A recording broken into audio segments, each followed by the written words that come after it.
Troy Anthony Davis, Carlos de Luna, Gary Graham, and Cameron Todd Williams. These are the names of men who were wrongfully executed after being sentenced with the death penalty. Unfortunately, they had their lives taken away from them. They breathed their last breath on a chair, dying for something that they didn't do.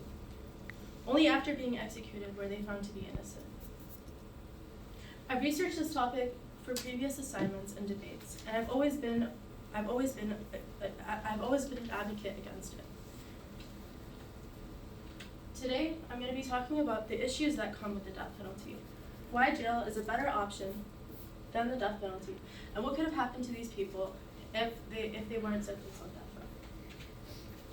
So, let's talk about the issues. The death penalty violates our constitutional rights. In the 8th Amendment, it states that no cruel and unusual punishment should be inflicted on any person. However, the most common method of execution, lethal injections, is cruel and unusual. According to Amnesty International, once injected, the death process can last anywhere from 20 minutes to an hour. People are often seen gasping for air, grimacing, and on the autopsies you can see chemical burns up and down their arms and legs.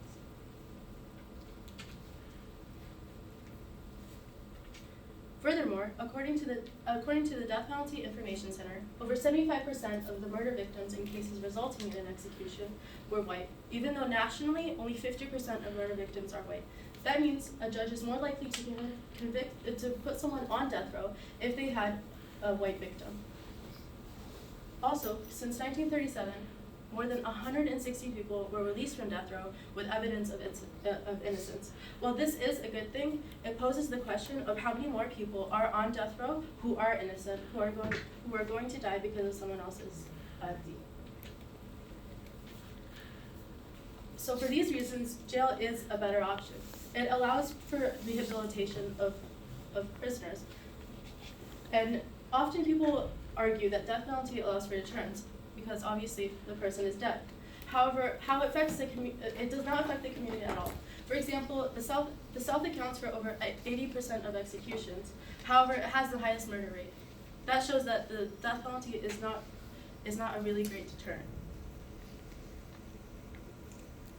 Furthermore, the cost of a death penalty case is an average of $2.3 million, about 3 times the cost of imprisoning someone in a single cell at the highest security level for 40 years.